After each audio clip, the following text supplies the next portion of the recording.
7 चरण में संपन्न हो गया।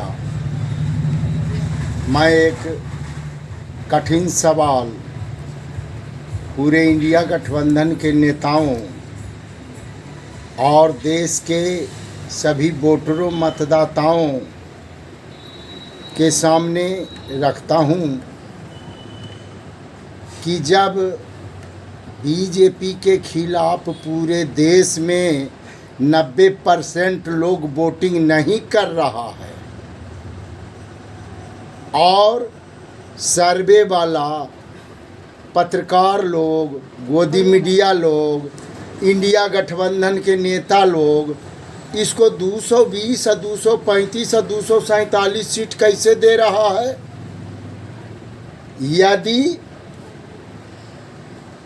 इसको 220 सीट ये लोग देता है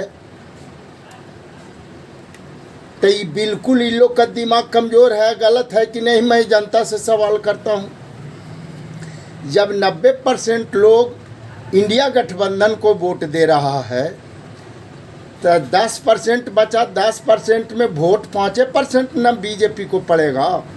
तब पूरे इंडिया में एक सीट बीजेपी नहीं जीत सकता। ही मेरा दावा और चैलेंज है, इसको पूरे भारत के जनता कोने कोने से इसका जवाब दे कि मैं सही कह रहा हूँ या गलत कह रहा हूँ। यानी ये कैसे जीत रहा है मैं आप लोगों को साफ बताना चाहता हूँ। इसका 3 तंत्र है।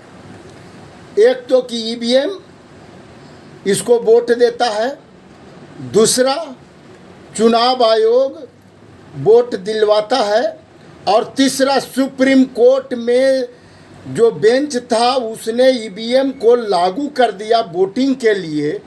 इन्हीं लोगों के कारण से यानी चोरी बेईमानी से ही 220, 22, 25 सीट जीत सकता है। मैं इंडिया वालों को चेतावनी देता हूं कि तुम लोग बेकार नेता हो। इस बात को समझो और जानो, इस पर मंथन करो इंडिया के सभी लोग नेता। इसको जब बीजेपी को कोई वोटें नहीं देता है, 5% इसका आदमी है, 5% वोट देता है, तो ये कैसे एक भी सीट पूरे इंडिया में जीतेगा? इसीलिए मैंने भविष्यवाणी में कहा था कि 2024 के लोकसभा चुनाव में टोटल हिंदुस्तान में अति हो जाएगा तो 40 सीट नरेंद्र मोदी जीतेगा, इसके अलावा नहीं जीतेगा। इसको पूरे देश के मतदाताओं, पढ़े लिखे नौजवान और बेटियों से मैं सवाल करके इसका जवाब मांग रहा हूं। चाणक्य की धरती से अशोक कुमार बवंडर। जय हिंद।